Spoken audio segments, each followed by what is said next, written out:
Halo, selamat siang sahabat Femina yang sudah berkumpul di Facebook Femina Media. Kita ketemu lagi dalam Femina Live COVID-19 Update yang merupakan kerjasama antara Femina Media dan Satgas Penanganan COVID-19 yang tentu saja menjadi bagian dari upaya bersama kita untuk menekan lajunya penyebaran COVID-19. Saya Peti Fatima dari Femina akan menjadi teman Anda untuk bincang sehat pada siang hari ini. Apa kabar semuanya teman-teman? Dan seperti biasa di semua acara kita Femina Live, Anda berkesempatan untuk bertanya kepada narasumber kita yang keren-keren ini tentang topik yang mau kita bicarakan. Silakan Anda masuk ke kolom comments dan sampaikan pertanyaannya di kolom komen. Teman-teman, hari ini kita mau bicara mengenai sesuatu yang sangat penting berkaitan dengan COVID-19. Kalau di minggu-minggu lalu kita banyak sekali bicara mengenai hal-hal medis, mengenai vaksin dan lain-lainnya. Hari ini kita mau bicara mengenai masalah kejiwaan yang mungkin muncul akibat COVID-19. Bukan mungkin, memang iya ya, sudah terjadi. Dan bagaimana cara kita untuk mengatasinya. Dan ini ada beberapa data yang sangat menarik yang diperoleh oleh Femina tentang bukti apa yang saya sampaikan tadi. Salah satunya adalah survei yang dilakukan oleh Perhimpunan Dokter Spesialis Kedokteran Jiwa Indonesia yang membuat satu penelitian mengenai masalah psikologi di era pandemi ini. Dan ini faktanya sangat menarik, dari 2.364 swab periksa yang dilakukan oleh masyarakat ke perhimpunan ini, ada sebanyak 69% yang mengaku memiliki atau mendapatkan atau mengalami masalah psikologi atau kejiwaan selama masa COVID-19 ini. Dan itu seperti apa aja? Saya akan bacakan di sini yang paling penting-penting. Yang merasa cemas 68%, depresi 67%, lalu trauma psikologis sebanyak 77%, dan yang paling mungkin mengkhawatirkan, wanita menjadi kelompok terbanyak yang mengalami hal ini, yaitu jumlahnya 72%. Itu ya. Jadi memang COVID ini juga sudah merambah akibatnya ke masalah kejiwaan kita. Tidak hanya bagi mereka yang mengalami COVID, tapi juga perubahan situasi kerja kita, situasi kehidupan kita yang berubah dengan sangat drastis, itu juga menyebabkan ada yang terguncang dalam jiwa kita, misalnya cemas atau juga merasa ketakutan dan lain-lainnya. Dan ada data baru juga dari Ikatan Psikologi Klinis Indonesia periode Maret sampai Agustus 2020 yang menunjukkan pelayanan yang diberikan oleh psikologi klinis di masa pandemi, terutama di awal pandemi dulu itu mengalami peningkatan. Dan sekitar 2/3 dari penerima layanan individual adalah orang dewasa. Jadi memang orang-orang dewasa ini udah mengalami atau merasakan bahwa ini kayaknya ada masalah nih dengan jiwa kita. Nah, kita tahu bahwa masalah kecemasan dan kesehatan mental akibat COVID itu memang harus diwaspadai, dan juga karena tantangan kehidupan kita semasa masa COVID ini tidak semakin menurun barangkali, tapi semakin meningkat. Dan juga yang mengalami tentu saja seluruh anggota keluarga. Misalnya kalau kita menghitung keluarga sebagai inti terkecil dari suatu masyarakat, bisa orang tuanya, bisa orang dewasa di keluarga tersebut, dan juga anak-anak. Nah, untuk itu kita hari ini mau ngobrol-ngobrol dengan seorang narasumber yang menurut saya pas banget untuk kita bicara mengenai soal ini, dan beliau mempunyai banyak informasi dan juga data tentang apa yang mau kita bicarakan, yaitu potensi masalah kejiwaan yang muncul akibat COVID-19 dan bagaimana mengelola atau mengatasinya.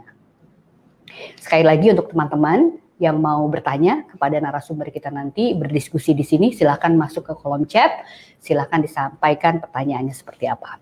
Oke, tamu kita pada siang hari ini adalah Ketua Satgas Penanganan COVID-19 Ikatan Psikologi Klinis Indonesia, Anelia Sari Sani, SPSI. Beliau ini juga saat ini berpraktek di Klinik Psikologi RSAB Harapan Kita dan merupakan founder sekaligus direktur dari Petak Pintar Center for Learning Problems. Pas banget nih, saya mau say hi dulu sama Mbak Ane. Hai, Ibu sibuk, Mbak sibuk Halo nih. Mbak, Apa kabar? Alhamdulillah baik. Baik, ini di mana nih ngomong-ngomong ceritanya? Aku lagi di rumah sakit. Di rumah sakit, Hari ini aku bertugas di Rumah Sakit Anak dan Bunda Harapan Kita di klinik psikologi. klinik Jadi, psikologi. iya betul. Jadi ini baru selesai nanganin klien lah. Oke, ini apakah setiap hari udah masuk kantor di RSAB atau ada waktu-waktu tertentu? Kita 2 hari itu WFH, sisanya kita di rumah sakit. Sisanya di rumah sakit ya. Itu belum termasuk juga kesibukan Mbak Ane ini di Satgas COVID ya. Betul. Betul ya. Oke, teman-teman di rumah, ini yang tadi saya mau perkenalkan, ini adalah Mbak Ane Sarisani, Ketua Satgas Penanganan COVID-19 dari Ikatan Psikologi Klinis Indonesia. Mbak, ini kita udah pernah ketemu sebelumnya ya di sebuah webinar yang dilakukan oleh Ikatan Psikologi Klinis ini, dan sangat menarik apa yang disampaikan, sehingga saya pengen apa yang saya dapatkan pada saat itu juga mungkin di-share beberapa hal di sini. Siap. Saya mau ngobrol dulu sama Mbak Ane nih gini. Gimana sih awal mulanya Mbak Ane dan teman-teman dari Ikatan Psikologi Klinis ini terlibat di Satgas COVID? Kita kan apalagi waktu awal ya, kayaknya tuh semua perhatian tuh ke soal yang medis gitu, ke virusnya gitu. Nah, tiba-tiba nih teman-teman dari Ikatan Psikologi Klinis ini justru menoleh ke arah yang lain, yaitu keadaan kejiwaan gitu. Itu idenya sangat menarik sih menurut saya gitu. Dan mungkin bisa share ke teman-teman atau masyarakat perempuan yang nonton acara kita hari ini, itu seperti apa awalnya? Silahkan Mbak. Oke, jadi sebenarnya keterlibatan IPK Indonesia itu dimulai dari sejak proses penjemputan warga negara Indonesia yang di Provinsi Hubei. Waktu itu kita menjemputnya melalui kota Wuhan, ya. Jadi waktu itu dari negara, waktu itu kan di bawah koordinasi sebenarnya dari PMK ya, Kementerian Pemberdayaan Manusia dan Kebudayaan, Pembangunan Manusia dan Kebudayaan, maaf. Waktu itu sudah disadari bahwa ini aspek psikologisnya nggak bisa sepenuhnya ditinggalkan di luar masalah medisnya gitu ya. Karena kalau kita lihat dari pengalaman kita masalah kebencanaan, ini sebenarnya sudah masuk tahapan yang kita sebut prabencana gitu. Atas berbagai alasan waktu itu tim psikolog tidak ikut menjemput ke Wuhan, tapi kita langsung ketemu di Natuna, seperti itu. Nah, waktu di Natuna itu kita sebenarnya jadi kayak laboratorium kecil lah gitu ya Mbak. Itu isinya 90% ternyata yang kita jemput dari Wuhan itu adalah mahasiswa. Jadi mahasiswa Indonesia yang bersekolah di Wuhan. Berbagai strata, S1, S2, S3 waktu itu. 10%-nya itu adalah keluarga dengan anak-anak seperti. Nah, kemudian di situ kita melihat bahwa ternyata kalau bencana non alam tuh reaksinya kurang lebih seperti ini nih gitu. Karena kita punya kayak laboratorium kecil yang saya bilang, jadi ada anak-anak, ada orang dewasa, ada yang remaja baru mentas remaja gitu. Jadi waktu itu ada yang bahkan baru ulang tahun 18 tahun di Natuna waktu itu. Nah, di situ kita sudah mulai punya kesadaran bahwa ini sesuatu yang harus kita siapkan nih, masalah mental health and psychosocial support dalam kondisi yang kita sebut bencana. Walaupun ini adalah bencana non alam, kita harus siap-siap gitu. Tapi waktu itu kan kita memang belum ada kasus ya, kita belum ada kasus. Walaupun sudah mulai ada desas-desus ya, ada TKI yang pulang, yang kemudian sakit dan segala macam. Nah, tapi kita belum ada kasus. Kasus pertama kita itu kan sekitar tanggal 2 Maret 2020. Tapi saya setelah pulang, jadi kita selesai dari Natuna itu tanggal 15 Februari kita pulang ke Jakarta. Semua evakui yang kita evakuasi dari Hubei itu juga pulang ke Jakarta. Dari Jakarta kemudian baru dipulangkan ke provinsi di mana mereka orang tuanya atau keluarganya berada masing-masing seperti itu. Nah, dari situ saya sudah bicara dengan para pengurus pusat Ikatan Psikolog Klinis Indonesia bahwa kita kayaknya harus waspada deh, harus siap-siap. Hampir mustahil kita akan terus-terusan kasus nol gitu ya, nggak ada kasus sama sekali. Waktu itu ya banyak sekali yang memang waktu itu mesti kita persiapkan ya. Emosi di masyarakat juga sudah mulai volatile gitu ya. Ada sebagian masyarakat yang menganggap sebenarnya sudah ada kasus tapi pemerintah menutupi, ya pokoknya heboh deh. Kecemasan di masyarakat juga sudah mulai muncul waktu itu. Jadi kita lihat karena kondisi emosi yang volatile ini, kita kemudian bersiap-siap lah. Jadi karena kita sudah bersiap-siap punya pengalaman di Natuna tersebut, kita termasuk organisasi profesi yang satgasnya paling duluan. Sekitar pertengahan Maret, jadi kita ada kasus pertama awal Maret, pertengahan Maret satgas ini sudah terbentuk. Gitu. Kita sudah menjaring, kita sudah bikin database, karena kan sesungguhnya jumlah psikolog klinis se-Indonesia Raya ini nggak banyak ya Mbak. Jadi kita punya database-nya, kita harus punya database-nya psikolog siapa saja yang siap gitu. Dan kemudian kita meningkatkan juga kapasitas psikolog-psikolog yang sudah menyatakan siap ini, karena sesungguhnya ya nggak semua orang lah, mungkin cuma sebagian kecil orang yang punya keterampilan, yang punya pengalaman, yang mumpuni terkait masalah bencana. Jadi kalau ditanya perjalanannya kira-kira seperti itu, Mbak. Oke, menarik ya. Jadi Mbak Ane dan teman-teman atau Mbak Ane sendiri juga menyaksikan bagaimana COVID ini masuk quote-unquote ke Indonesia dan bagaimana reaksi psikologis orang-orang pada saat itu dan hingga sekarang ya. Mbak Ane boleh nggak singkat padat Mbak Ane cerita temuan apa yang diperoleh di bukan di Wuhan ya, di Natuna saat itu. Misalnya mungkin 3 besar gitu. Ketika seseorang atau sekelompok orang mengalami hal seperti ini, tiba-tiba dari luar negeri harus dikarantina dan segala macam, tuh apa yang mereka rasakan? Oke. Itu ada terbagi ke ya sekitar 2-3 kelompok lah. Ada kelompok yang bingung, cemas, takut. Ada yang biasa saja karena informasi yang diberikan pada mereka bahwa informasi dari pihak otoritas ya, oh ini masih baik-baik saja, kemungkinan besar. Waktu itu kan masih banyak sekali spekulasi. Kayaknya Indonesia nggak akan kena deh, karena kan kita tropis gitu. Virusnya bisa mati karena panas dan sebagainya, banyak sekali spekulasi. Jadi ada kelompok yang bingung, cemas, takut, jadi sudah antisipasi banyak sekali gitu ya. Ada yang biasa saja, jadi tenang-tenang saja, masuk kategori leha-leha lah gitu ya. Ada yang sudah mulai bimbang gitu, kepercayaannya terusik antara tadi yang informasi diberikan bahwa kita akan baik-baik saja, ditambah versus logikanya, kayaknya nggak mungkin deh kita baik-baik saja. Jadi waktu itu tuh kira-kira begitulah kelompok-kelompok yang terbagi di laboratorium kecil kita di Natuna. Natuna ya, Oke. Bingung, cemas, takut itu satu kelompok. Kelompok kedua tenang-tenang saja. Yang ketiga adalah bimbang. Dia bingung di antara saya mau kemana ya, ke kiri apa ke kanan gitu ya. Nah, kenapa saya mau percaya mau enggak? Mau percaya atau enggak, benar.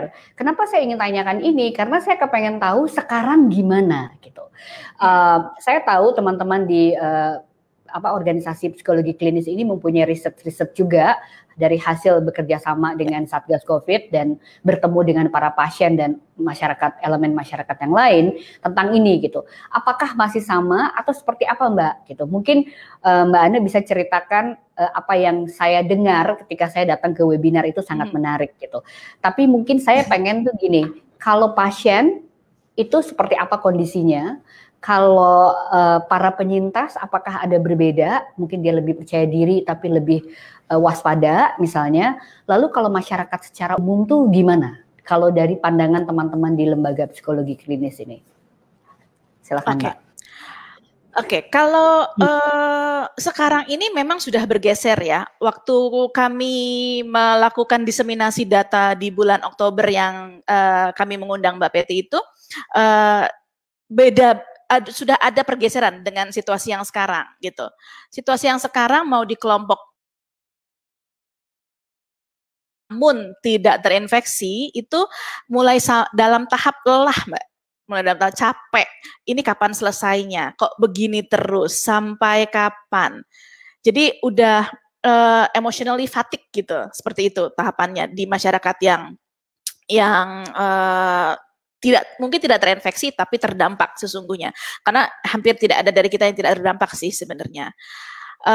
Lalu di masyarakat yang terinfeksi ini juga ada berbagai macam gitu, karena tadi ada berbagai informasi juga yang didapat. Seringkali yang disayangkan adalah informasi dari para pihak otoritas ini, daripada figur otoritas itu nggak sama gitu. figur otoritas A bilangnya begini, figur otoritas B bilangnya begini, figur otoritas C bilangnya begini. Mulai dari kalau yang sudah terinfeksi itu apakah ada pengobatannya gitu ya. Ada yang mengatakan nggak ada pengobatannya, yang penting daya tahan tubuh. Tapi ada yang bilang, tapi kan ada bakteri yang ikut di luar virusnya, maka harus ada pengobatan dan segala macam. Ini juga membingungkan. Belum lagi kapan harus dirawat gitu.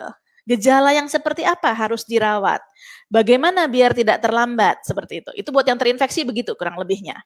Buat penyintas, kecemasan yang muncul adalah reinfeksi. Saya harus bagaimana biar tidak diinfeksi? Kecemasan pertama. Kecemasan kedua adalah pada penyintas yang bekerja, ini kriteria sembuh itu sekarang masih berubah. Saya sangat paham kenapa kriteria sembuh itu berubah-ubah banget. Karena ini sesuatu yang baru. Virusnya virus lama, tapi kan bermutasi gitu ya. Masih sekeluarga dengan virus flu burung, tapi beda gitu.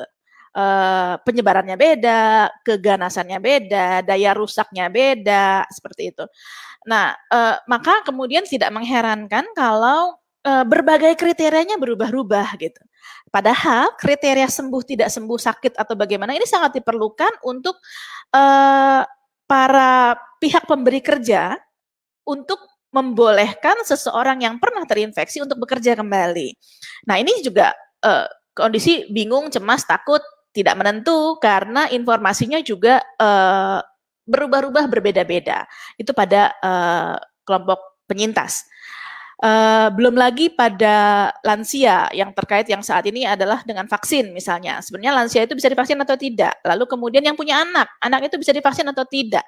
Jadi saat ini kurang lebih seperti itu Mbak, kondisi di berbagai kelompok-kelompok di masyarakat. Oke, jadi memang serba tidak menentu ya. Kita baru sadar bahwa segala sesuatu yang nggak menentu itu memang berpengaruh langsung terhadap diri kita ya, Mbak. Betul. Baik kita apapun lah kita ya, kita dalam masyarakat seperti apa gitu. Kalau yang tenaga medis boleh diceritain nggak? Karena mungkin banyak teman-teman Femina juga yang bekerja sebagai dokter, sebagai nurse dan lain-lainnya. Gimana Mbak? Ya, yang kami khawatirkan pada tenaga medis ini ada terjadi burnout, Mbak. Lelah. Burnout secara, ya. Baik secara fisik maupun secara psikologis. Ditambah lagi begitu banyaknya berita mengenai tenaga medis yang gugur gitu. Tapi di sisi lain ada juga tenaga medis atau petugas medis yang masih dalam lingkungan medis ya, yang sebenarnya dekat sekali dengan pasien misalnya, dengan kasus, hands-on-nya benar-benar hands-on nomor 1 lah gitu ya.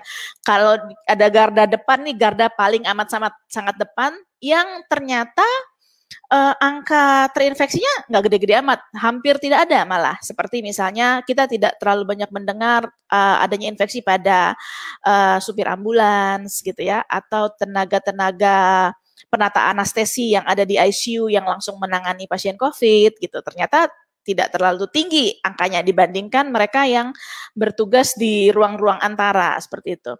Jadi dan kondisi yang konstan seperti ini ditambah lagi di dalam di antara sejumlah para petugas kesehatan ini, tenaga kesehatan ini ada melihat masyarakat yang tidak tertib gitu. Ini menambah capek secara emosi, menambah lelah secara emosi karena secara fisik tenaga kesehatan ini sudah lelah karena harus terjadi perubahan jam kerja. Misalnya tadinya satu shift adalah 8 jam, tapi karena kekurangan tenaga, misalnya di satu unit mereka banyak yang terinfeksi, bisa-bisa satu shift itu mereka jadi 16 jam gitu.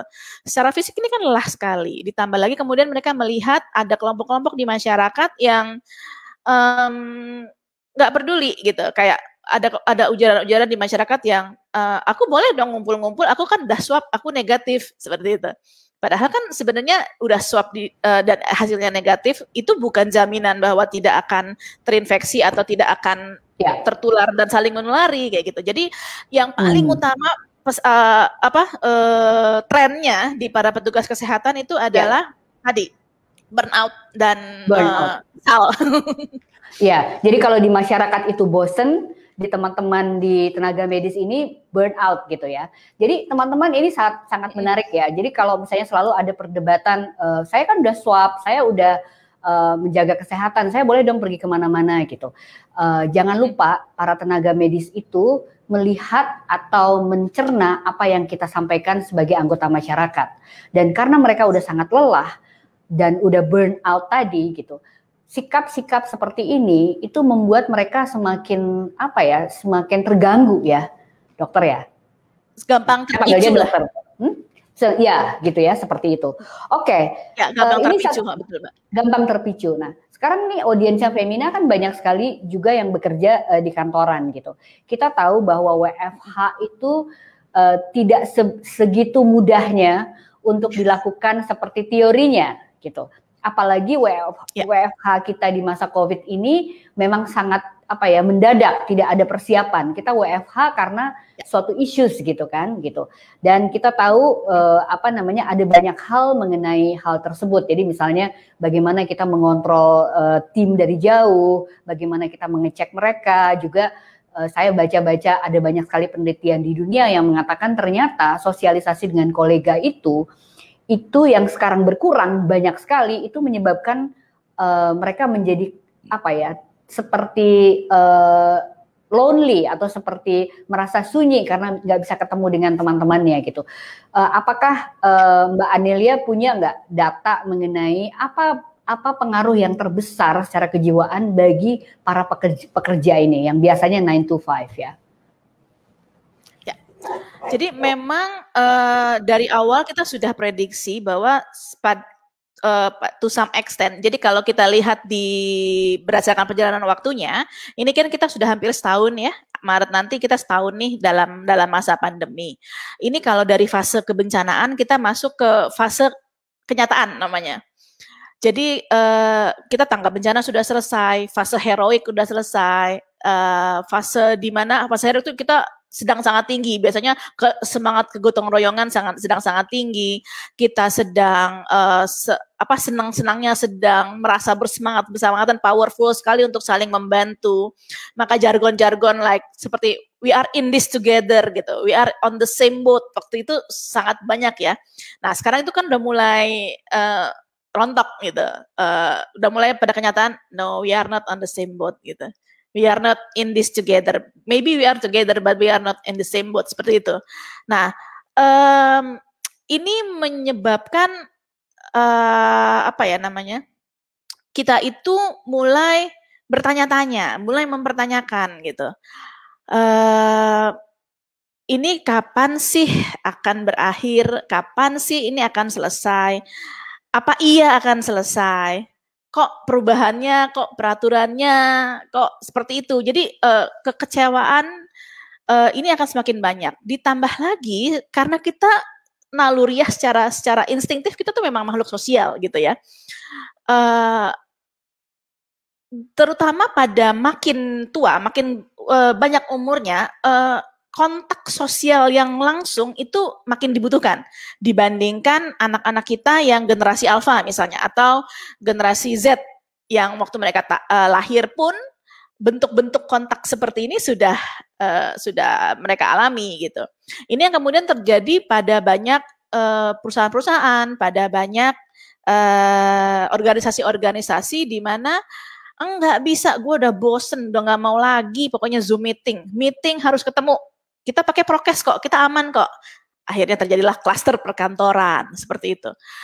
Jadi memang sangat cair, sangat dinamis, berbagai kondisi, berbagai respon emosi, berbagai respon perilaku ini yang kemudian mau nggak mau memang berdampak lagi terhadap perjalanan penyebaran penyakit ini gitu Mbak. Jadi kompleks banget ini memang.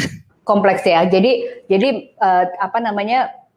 teman-teman yang tiba-tiba cara bekerjanya berubah itu juga bisa menyebabkan suatu masalah kejiwaan baru ya, nggak ketemu temennya, bosen lihat layar, fatigue lihat layar dan segala macam, dan ini harus diantisipasi ya. Yes. Oke, teman-teman jangan lupa untuk Anda yang mau bertanya silahkan masuk ke kolom komentar. Saya udah lihat ada pertanyaan juga, bersabar sebentar untuk menjawab pertanyaannya Dian Puspasari. Saya mau bertanya dulu sama Mbak Aneli mengenai hal ini. Anda kan pernah menyampaikan satu statement di media yang mengatakan bahwa salah satu faktor orang menyangkal bahaya virus corona, bahkan menyebutnya sebagai konspirasi, ini banyak banget sekarang terjadi, itu karena mereka takut. Gitu. Nah, itu mungkin bisa dijelaskan, dan saya juga membaca penjelasannya Mbak Ana yang secara panjang lebarnya, itu di situ dikatakan juga bahwa rasa bosan tuh bisa berpengaruh juga terhadap kita menjadi ignorance terhadap masalah ini gitu. Monggo Mbak, kita cerita. Ya, jadi kan kalau ada di awal-awal, kira-kira nggak awal banget sih ya, udah masuk term kedua lah ya, term kedua atau kuartal kedua dari terjadinya pandemi ini, banyak beredar kan ya teori-teori konspirasi lah seperti itu. Sesungguhnya teori konspirasi ini memang akarnya adalah ignorance gitu. Orang-orang yang tidak mau tahu lebih lanjut, tidak mau cari tahu lebih lanjut seperti itu kemudian biasanya akan terjun ke arah teori konspirasi bahwa ini sebenarnya ada yang memetik keuntungan dari kejadian-kejadian seperti ini. Ini adalah konstruksi sosial dan sebagainya seperti itu. Nah, kenapa saya waktu itu menyatakan bahwa ignorance itu akar bawahnya lagi itu adalah ketakutan atau fear. Otak manusia itu drive-nya adalah sebenarnya respon-respon atau insting-insting natural, insting-insting alamiah kita. Insting alamiah kita itu akan menghasilkan respon yang kita sebut namanya kita bisa freeze, kita bisa fight, lawan, atau kita flight, kabur gitu ya. Kalau ada threat, kalau ada ancaman dari luar, secara instingtif kita akan melawan, kabur, atau kita freeze, kita terdiam, nggak bisa ngapa-ngapain, seperti itu. Nah, ignorance itu adalah buahnya dari kita kita kabur gitu. Karena kita kabur, kita jadi nggak punya informasi lebih lanjut, akhirnya menyebabkan kita menjadi ignorance gitu. Nah, kalau tidak bisa mengatasi rasa takutnya, otak kita akan terus-terusan berada di dalam mode yang itu tadi, cuman fight, flight, freeze gitu. Otak kita tidak sanggup naik tingkat, naik kelas untuk mencerna informasi-informasi baru yang masuk secara lebih rasional. Gitu. Kalau ibaratnya rumah gitu ya, otak kita tuh ada 3 tingkat. Tingkat pertamanya adalah tingkat fight, flight or response atau freeze tadi, tingkat keduanya emosi, tingkat ketiganya baru otak rasional. Ya, jadi kalau si fight flight response-nya yang bekerja terus-terusan, dia nggak memberi kesempatan informasi naik ke tingkat yang rasional seperti itu. Jadi akarnya adalah fear memang. Jadi boleh nggak dikatakan bahwa mereka yang sekarang seperti menolak keadaan ini, memang apa yang dia pikirkan tuh nggak selaras sama kenyataannya gitu ya? Itu bisa dibetulin nggak tuh? Ya. Gimana bisa, tapi memang butuh teknik debunking yang khusus gitu ya, teknik menginikan membantah mitos-mitos yang ada di kepala mereka secara khusus gitu. Memang tidak mudah dan ini perlu sebenarnya bantuan. Konseling ya. Nggak cuma konseling Mbak sebenarnya. Konseling itu kalau buat kami adalah jalan terakhir. Tapi sebenarnya kelompok-kelompok kayak teman-teman di Femina ini sebenarnya adalah key person, key groups di masyarakat yang sebenarnya bisa membantu debunking tadi gitu. Kalau yang udah benar-benar mengalami gangguan atau masalah kejiwaan, barulah konseling dan psikoterapi. Jadi nomor satunya edukasi seperti yang Mbak Peti dan teman-teman di Femina lakukan nomor satunya. Yes, betul. Oke. Jadi teman-teman, sebenarnya kalau kita merasa ini kayaknya enggak terjadi apa-apa deh, atau COVID ini cuma cerita-cerita aja gitu. Itu adalah satu simptom juga yang harus kita pikirin bahwa mungkin harus ada yang dibenerin tuh di kepala kita, karena ini memang udah nyata adanya gitu ya, Mbak Anelia ya. Ya. Oke. Ini menyangkut soal ketakutan. Ini Dian Puspasari punya cerita ya. Saya bacain ya pertanyaannya. Saya adalah alumni dari COVID. katanya, OTG. Oke. Sebelum kena COVID, adik saya dan ibu saya wafat karena serangan jantung. Keluarga ngajak berkumpul untuk berdoa. Saya trauma ketemu orang banyak, even untuk ke warung saja saya takut. Saya sakit gigi mau ke dokter gigi saja ditolak dengan alasan menunggu sehat betul. Padahal sudah negatif 2 kali. Sabtu minggu lalu memberanikan diri untuk keluar rumah. Segitunya rasa takut saya. Ini mungkin nggak cuma Dian yang mengalami ini. Banyak teman-teman yang mengalami rasa takut atau menjadi was-was kalau untuk keluar rumah dan lain-lainnya. Gimana nih menurut Mbak Nelia sarannya harus ngapain? Oke. Kan kalau dilihat sebenarnya Mbak Dian ini ada pengalaman trauma ya, kehilangan orang tua dan kakak ya kalau nggak salah tadi. Nah, adik ya. Adik ya. Trauma itu kan adalah sebuah pre-existing condition yang akan semakin terpicu ketika ada kondisi yang menekan seperti sekarang ini. Apalagi ada pengalaman OTG tadi gitu, ada pengalaman pernah positif walaupun tanpa gejala. Nah, ini memang agak berat nih. Kalau ketakutannya sudah demikian enabling gitu ya, nggak menyebabkan dia tidak bisa ngapa-ngapain, ini memang sudah butuh bantuan profesional. Sebaiknya memang cari bantuan profesional, boleh ke psikolog, boleh ke psikiater gitu ya, untuk belajar teknik bagaimana mulai dari menstabilkan emosi kita, lalu kemudian mungkin mengubah atau melakukan perubahan-perubahan pemikiran, pola pikir seperti itu tuh memang perlu dibantu yang profesional ya Mbak. Oke, ini menuju ke pertanyaan saya yang kedua kalau begitu. Sebenarnya dalam situasi seperti ini, kapan sih atau ada tanda-tanda nggak bahwa misalnya situasi kejiwaan kita memang butuh bantuan profesional gitu, nggak bisa diatasi sendiri. Itu pada saat kapan tuh? Ada nggak tanda-tanda?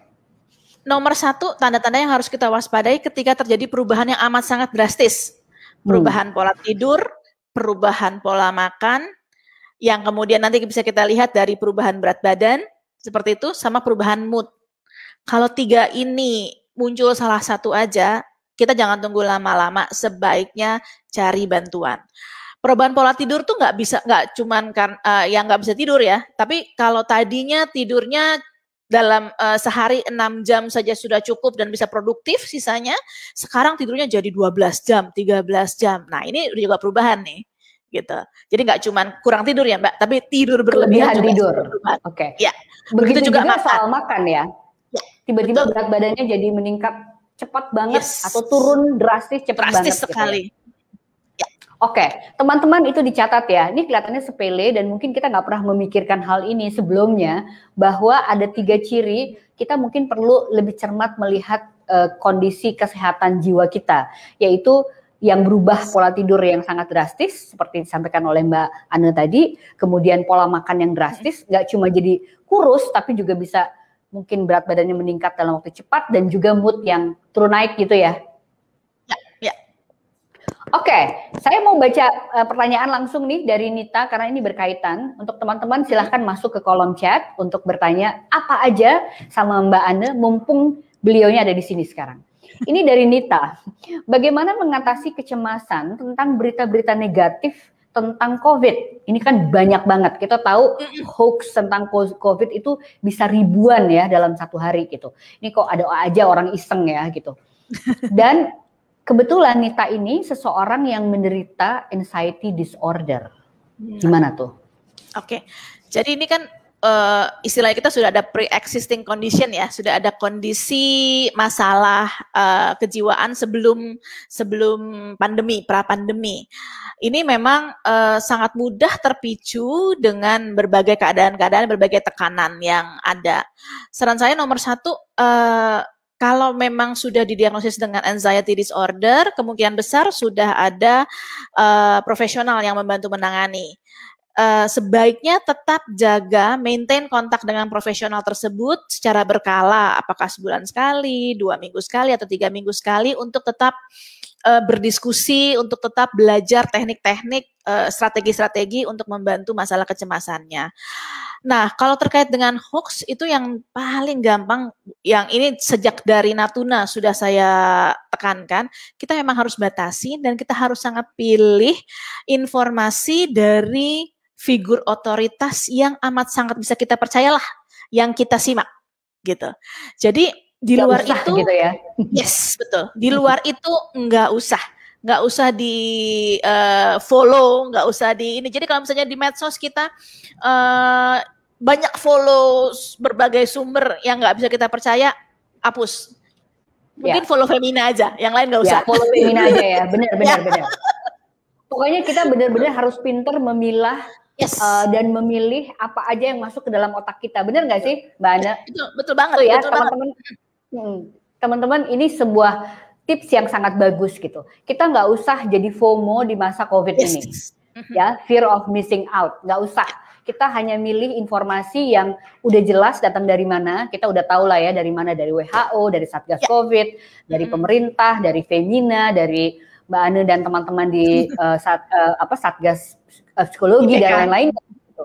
Yang nggak jelas nggak usah dibaca, even nggak usah dibaca. Kalau dapat WhatsApp langsung delete aja. Benar nggak? Ya, betul. Setuju, Mbak. Betul ya? Oke. Mbak Anu, kita sekarang menuju ke soal anak-anak dan keluarga ya. Kita tahu bahwa yang terdampak dengan COVID secara kejiwaan ini nggak cuma orang dewasa, pasti anak-anak juga.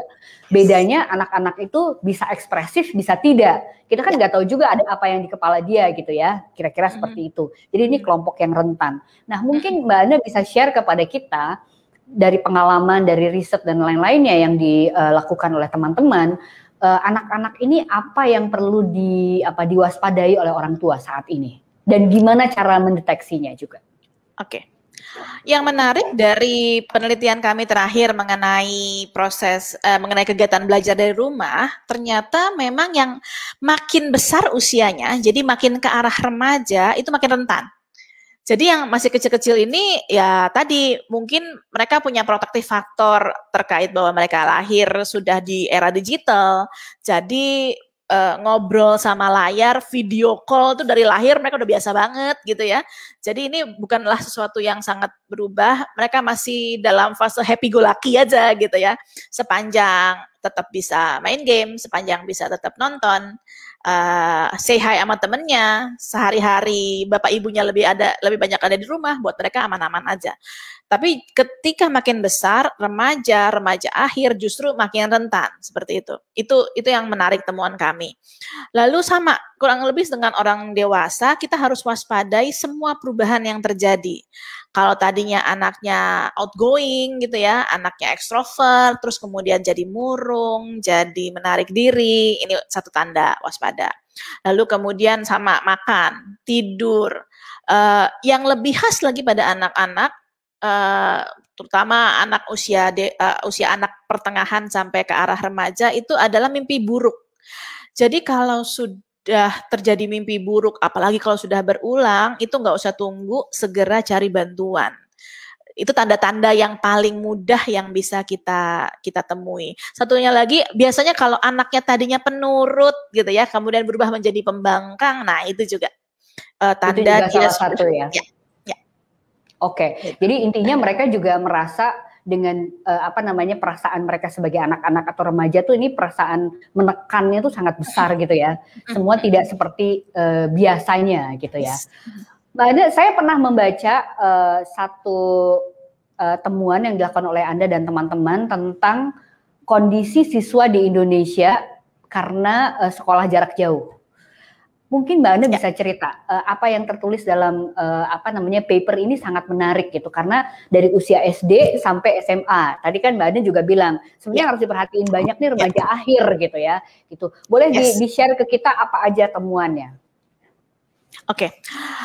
Jadi temuan yang nomor satu, ternyata kondisi belajar dari rumah, waktu itu kita bandingkan belajar dari rumah yang campuran, jadi mungkin 1-2 hari ke sekolah, sisanya belajar dari rumah, sama yang pure tatap muka, itu secara psychological well-being, secara kesejahteraan psikologis, secara dampak trauma yang ditimbulkan, dan satunya lagi secara masalah-masalah psikologis yang muncul, ternyata tidak ada perbedaan gitu. Mau dia belajar dari rumah, mau dia modelnya sistem istilahnya kita hybrid campuran gitu ya, atau full belajar di sekolah, ternyata setiap anak itu akan mengalami kecemasan yang sama. Anak-anak ini akan mengalami masalah-masalah adaptasi yang sama. Yang menariknya juga ternyata tidak jauh berbeda dengan kondisi sebelum bencana gitu, sebelum COVID gitu. Jadi kita nggak bisa bilang bahwa anak-anak kita sekarang ini menjadi lebih stres karena mereka terpaksa belajar dari rumah. Nggak bisa bilang begitu juga, karena temuannya, datanya nggak bilang seperti itu gitu. Kami kemudian menyikapi lebih menyoroti kepada yang mereka-mereka yang bermasalah. Jadi kita ambil data yang bermasalahnya gitu. Kenapa sih, faktornya apa gitu. Ternyata nomor satu, anak-anak ini menjadi semakin bermasalah ketika orang tua tidak mampu memberikan dampingan. Bisa saja orang tuanya kerja dari rumah tapi tidak punya keterampilan melakukan pendampingan misalnya. Atau gurunya juga mengalami keterbatasan untuk bisa memberikan pendampingan yang adekuat seperti itu. Jadi penting banget ternyata yang menjadi faktor penentunya bukanlah metode belajarnya, apakah itu campuran dari rumah, full dari rumah atau full tatap muka, tapi lebih kehadiran secara psikologis para figur-figur pengasuh, ya pendamping, orang tua kah, om tante, kakek nenek, lalu kemudian guru, itu keterampilan mereka dan kehadiran mereka secara psikologis ternyata yang lebih menentukan dibandingkan mode belajarnya. Seperti itu Mbak, kurang lebih. Ini sangat menarik ya. Jadi kan ada banyak pendapat bahwa mereka mungkin sangat terganggu karena lihat belajar melalui layar atau yang tidak langsung gitu. Tadi Mbak Ane juga bilang bahwa generasi yang ini sebenarnya dari dia lahir itu udah bicaranya lewat layar, udah pakai handphone dan segala macam gitu. Tetapi kembali lagi ke proses belajar mengajar yang basicnya bahwa dia harus didampingi gitu. Masalahnya kan kalau dia dari rumah, belum tentu orang yang ada di rumah itu bisa mendampingi anak ini seperti guru di sekolah gitu kira-kira ya. Sementara gurunya di dalam layar pun mungkin kurang aktif atau gimana gitu ya. Gitu ya. Kurang lebihnya begitu Mbak. Ya, oke, ini menarik. Saya akan membacakan pertanyaan yang sejalan dengan apa yang kita bicarakan tadi. Ini ada dari Leoni. Anak saya 8 tahun, hingga saat ini belum saya perkenankan untuk pergi ke tempat ramai, seperti misalnya tempat wisata. Ia beraktivitas hanya di sekitar rumah, seperti bermain sepeda atau jalan pagi. Untuk menghilangkan jenuh, kami menyediakan permainan di dalam rumah seperti board game dan aktivitas DIY. Apakah ini cukup untuk menghilangkan stres dan keterbatasan dia karena di rumah saja? Saya kira ini pertanyaannya bagus dan mewakili banyak orang tua ya. Ya, oke.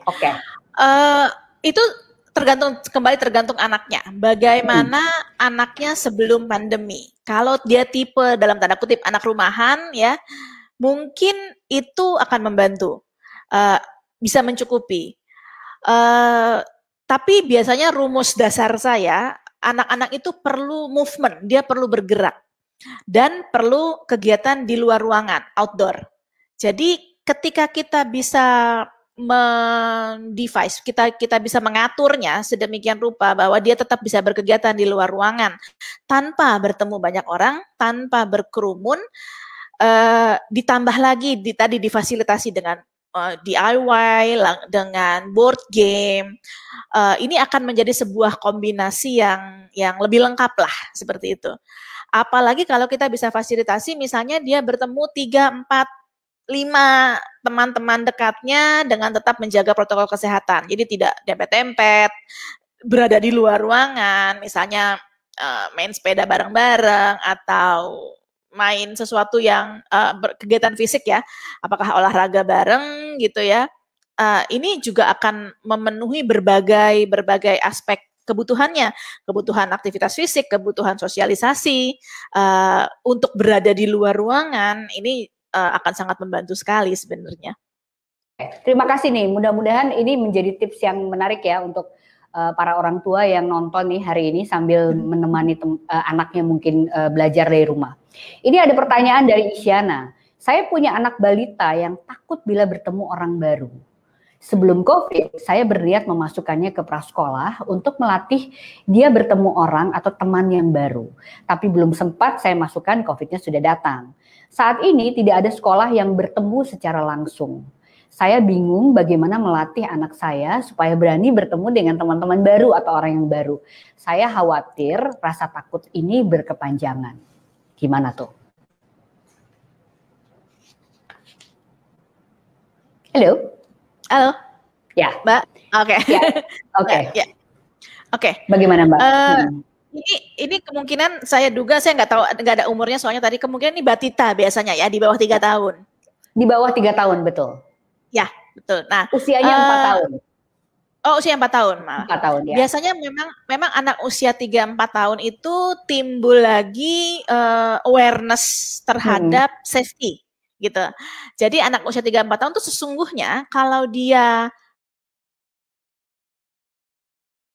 kenal, itu sesungguhnya tanda yang bagus. Artinya dia punya pemahaman tentang keamanan, tentang safety gitu ya. Tapi kalau yang berlebihan tentunya menjadi tidak baik. Itu akan mengganggu sosialisasi dia ya. Mungkin kita bisa mulai dari banyak kontak dengan keluarga dulu, dengan kakek nenek, om tante, seperti itu. Bila belum memungkinkan untuk kontak langsung, kita bisa pakai, karena tuh mereka ini memang generasi digital ya, jadi mereka familiar kok dengan virtual meeting, dengan video call seperti itu. Ini intensitasnya diperbanyak. Jadi mungkin minimal sekali sehari video call dengan kakek nenek, besoknya lagi misalnya dengan Pak De, Bude, Om Tante, seperti itu. Nah, ketika kondisinya memungkinkan, dalam artian bisa dipastikan kesehatan keluarga kita ini dalam kondisi yang baik, lalu dalam jumlah kecil, di tempat yang cukup berventilasi bagus ya, atau outdoor sekalian, kita bisa ketemu, mulai bisa di-initiating, seperti itu. Ketemu dengan orang-orang yang tadinya dia lihat di layar, sekarang dia bertemu secara fisik langsung, seperti itu.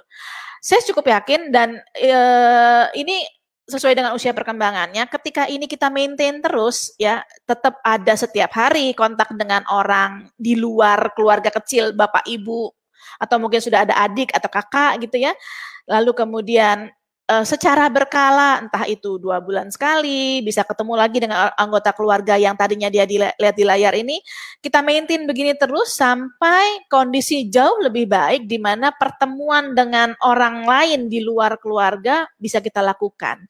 Ini kita harapkan keterampilan sosialnya bisa terus berkembang sih, Mbak. Oke, ini memang PR ya untuk para orang tua. Jadi harus diciptakan gitu. Kalau sebelumnya mungkin natural aja, sekarang harus diciptakan. Yes, saya mau membacakan satu pertanyaan lagi. Ini barangkali lebih pada cara berkomunikasi. Tapi saya kira ini ada hubungannya dengan unsur psikologi juga. Ini dari Mei Siang Oe. Mudah-mudahan saya nggak salah namanya. Beliau ini mempunyai masalah menghadapi guru anak SD saya, dia bilang, yang tidak kooperatif untuk tepat waktu mengumpulkan tugas. Ini kan PR ya dari semua orang. Padahal saya juga bekerja dan mengajar anak setelah pulang kerja gitu. Dan juga teman saya yang housewife dengan anak balita. Jadi maksudnya tuh isunya sama gitu, soal ketepatan waktu, bikin PR dan segala macam. Bagaimana cara mengkomunikasikan ini sebagai orang tua ke guru dan juga mungkin kepada anaknya ya? Gimana tuh? Oke, mungkin nomor 1 dalam kondisi seperti ini, biar kita tidak stres juga, kita nomor 1 mengedepankan empati dulu ya Mbak. Seringkali kita lupa bahwa kemungkinan besar guru anak kita juga oleh orang tua buat anaknya sendiri. Gitu. Jadi hal-hal di mana ada ketidaktepatan waktu, mungkin dia juga struggle dengan keluarganya, dengan dia sebagai orang tua. Berarti kan dia nggak cuma kita loh yang double peran sebagai ibu dan sebagai pekerja, tapi guru anak kita kemungkinan juga double role ya, perannya juga 2. Sebagai orang tua buat anaknya sendiri dan sebagai pengajar buat apa namanya, buat murid-muridnya seperti itu. Biasanya ini memang kita perlu mediatornya.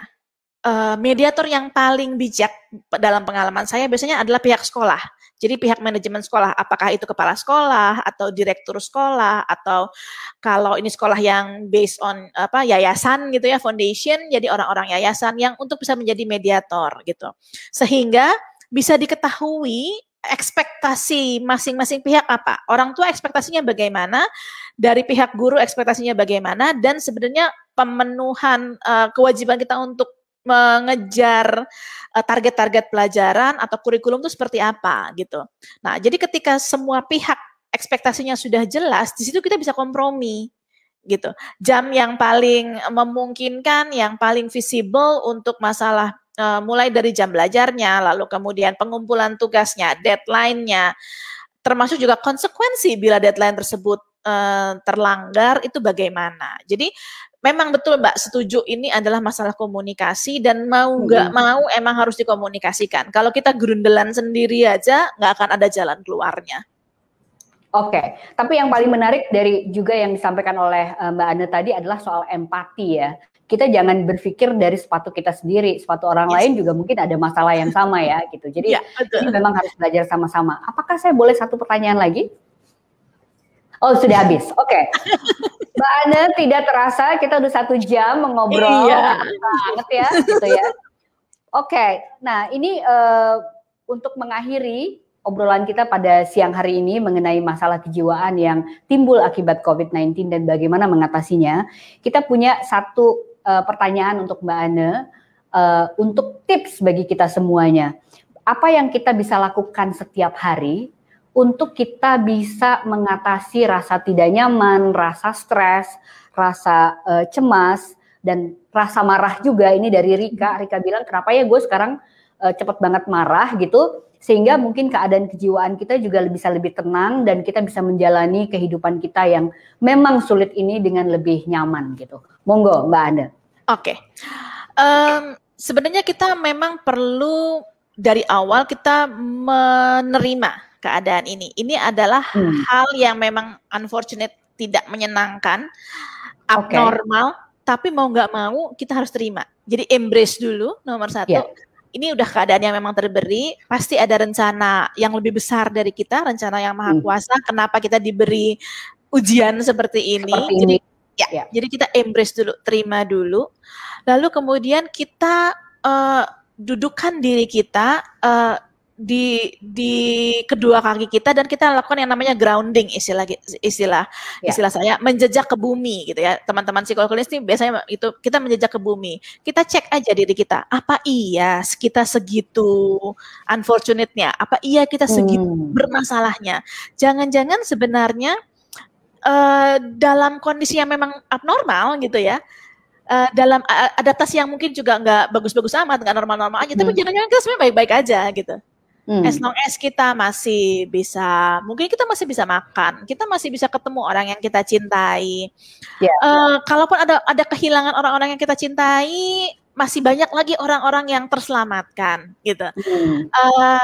Kita masih punya masa depan, kita masih punya harapan. As long as itu masih baik-baik saja, sesungguhnya kita bisa mengingatkan pada diri kita menjejak di bumi, keadaan memang tidak menyenangkan, tapi mungkin saat ini, right here, right now, we are safe, kita baik-baik aja gitu. Itu biasanya memberi power yang lebih besar sih Mbak, untuk menghadapi berbagai tantangan dan berbagai kendala setiap harinya, seperti itu Mbak.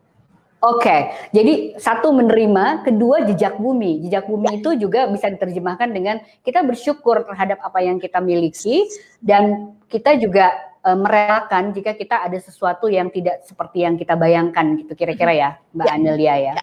Oke, ini sangat menarik teman-teman. Terima kasih banyak Mbak Anelia Sarisani, Ketua Satgas Penanganan COVID-19 Ikatan Psikologis Klinis Indonesia.